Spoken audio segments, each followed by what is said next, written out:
Everybody had a great conversation about the market with Torres Ramey yesterday. We had to split this one into two parts. If you missed the first part, I'll leave a link in the description. First part, we talked a little bit about the changing market. For part two, we go in a little bit more depth about some winning strategies for buyers, for sellers, and for investors. So stay tuned. Of course, you got investors. People want to know, is now the time to buy an investment property, or if they already have an investment property, is now the time to sell? And there's many reasons why you might want to sell. Of course, the prices are coming down, but also now the federal government's talking about doing another eviction moratorium, which can be a nightmare for landlords. Yeah, it can. I was very fortunate, to be honest with you, during the eviction moratorium during COVID. All my tenants paid.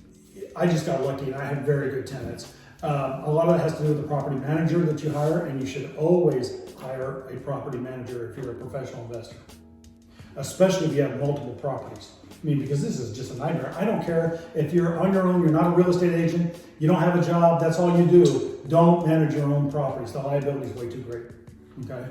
I'm a real estate agent, I'm not a licensed property manager, but again, I don't manage my own properties. Even though I'm legally allowed to, I don't do it, okay? It's just a different animal than regular real estate sales. But investors, people ask, what's a great time to buy a house? Well, when you can afford to buy it, you should buy it. Because as we know, real estate is all cyclical, okay? So wherever you end up on the scale of when you bought or what you paid for that house, a few years later, whether it's 5 years, 6 years, 7 years, you could be over what you paid, okay? And the question is, if you have a large enough down payment, what return on investment are you getting?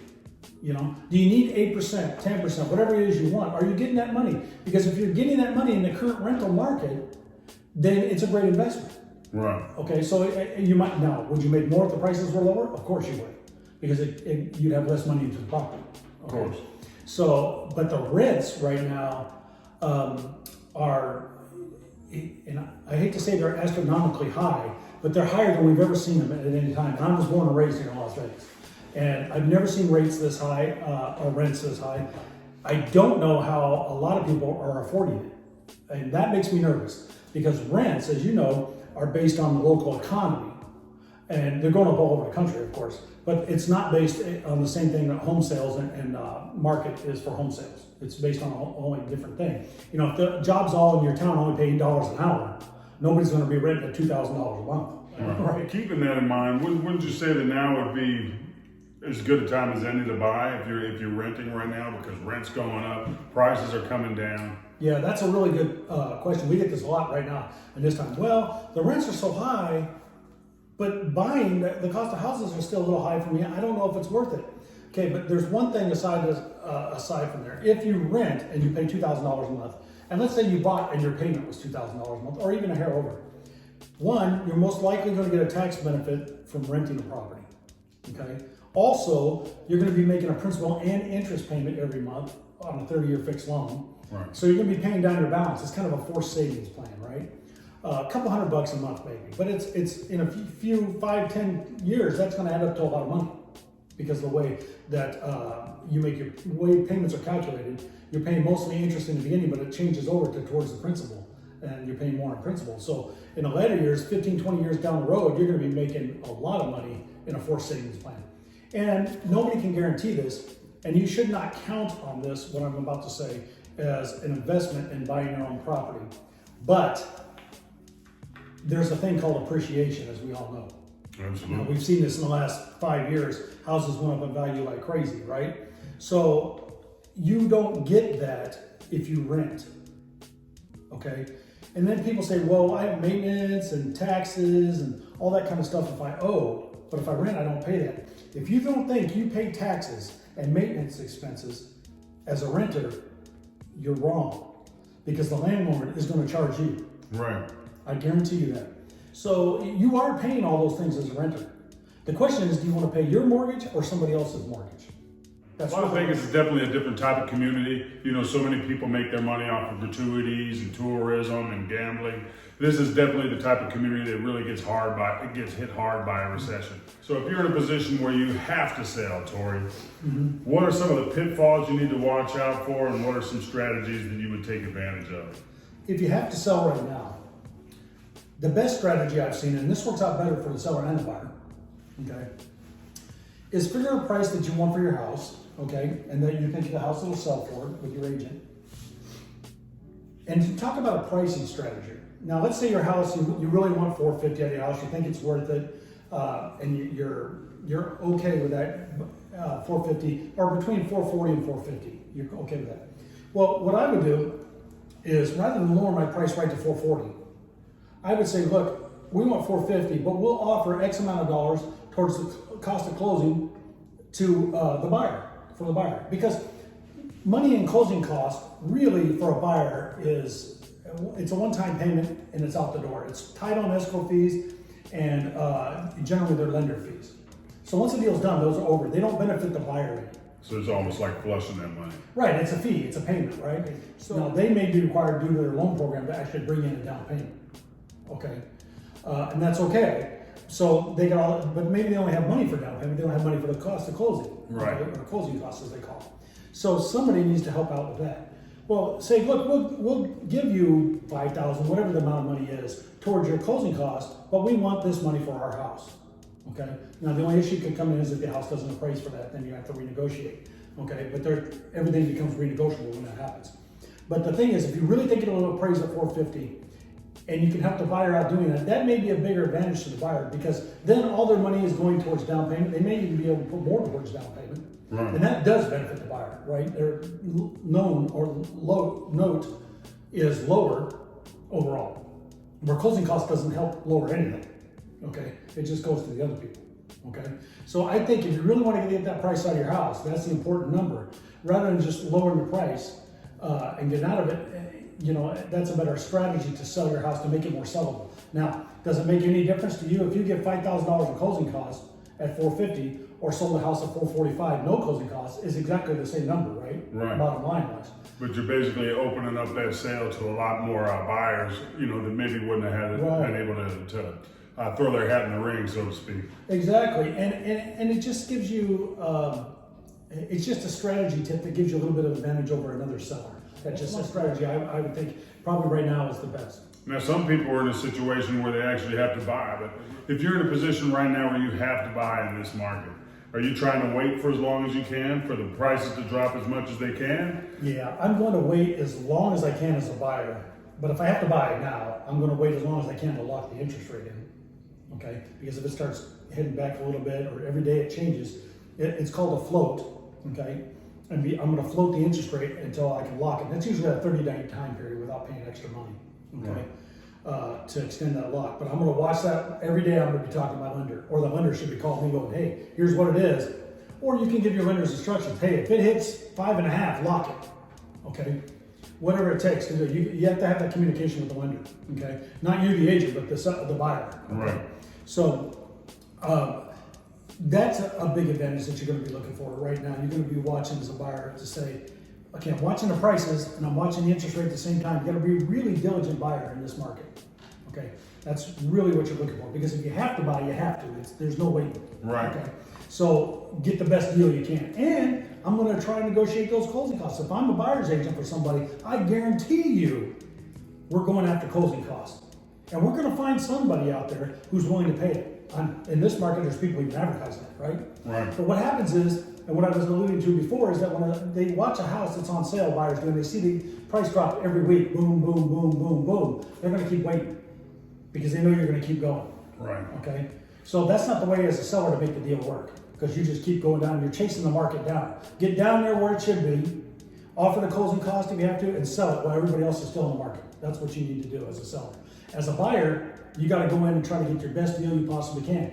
And I would even say, if the house does not appraise at this, if appraisal is less than the purchase price, seller agrees to lower to that amount. Now, they're probably not going to agree to it, because if I was a seller agent, I wouldn't have my client agree to that. I wouldn't advise that. Okay, but the contracts that we use all say that if appraisal comes in lower than the purchase price, the buyer can still pay the purchase price. The seller can lower the price to the appraised value, or they can meet somewhere in the middle. So it's a renegotiation tactic. Or the deal can fall out and no harm, no foul, really. You know, the truth is, Steve, is that every buyer and seller really just want a fair deal. But in order for your agents out there to make great deals, it has to be a win-win for both people. Okay? It has to be a good deal for the buyer and a fair deal for the seller. okay? Now, there are times, again, like this last market we were in, that the sellers were just really taking advantage of the buyers. But the buyers that had to buy a house had no choice. You know, it is what it is. There was half the amount of houses on sale, you know? And there was a time where we used to, by the way, like to see 8,000 to 10,000 houses on sale. Right now, we're about 6 total houses. Again, it depends on how you count it. But that's a lot more than there was a couple months ago. it was 3, yeah. As we were talking about before, Torrey, obviously the market's changing and it's changing fast. Interest rates are going up. And like you were saying, they're raising the interest rates to combat inflation, but it still doesn't seem like they're doing enough. And prices are dropping every single day. We're seeing more and more price decreases. How low do you see the prices going, and how high do you see the interest rates getting to? Well, at one time, we thought the interest rates, there were experts out there saying they could hit 10% by the end of the year. That just seems astronomical to me. I thought 7% we could see by the end of the year. I'm now thinking that the recession that they're putting this in by raising interest rates, which is exactly what they're trying to do, because that slows down, lowers the inflation, slows down the economy, which is exactly what they're doing. Okay, we can see it in housing, right? Housing is 1/3 of the economy in the United States, basically. So they're slowing us down. They're doing it on purpose. And so by raising the interest rates, they're slowing us down. I don't think the next interest rates increase for the federal funds rate are going to be probably as much when they examine how much the markets are slowing down. This coming one might be the same 3/4 of a point, but the next one I think is going to be a half. But so what does that do to housing rates? The housing rate really goes off the 10-year treasury note, not the federal funds borrowing rate. Right, because we still haven't seen, the last gigantic, interest rate hikes trickled into the housing market. Right. Now yesterday I looked and the rate was like 5.85 on a 30-year fixed. And a couple days before that it was 6.28. Right. Things are changing. I think the feds are going to realize that they've slowed the market down enough and they're not going to keep raising their rates higher. And what's going to happen is the recession that's we're probably already in or is very well coming soon by the end of the year is not going to be near the recession that people thought it was going to be. Right. But the way to get out of a recession is to lower interest rates. So the Fed's going to start lowering the rate again. So I think by the end of the year we'll probably end up in the 5s still again. It may be in the 6s, but I just got a feeling it's not going to be in that area. The 10-year treasury note, when the 10-year treasury note, the basis points was falling today, I think I saw it fall almost 1%, 1 point, I should say.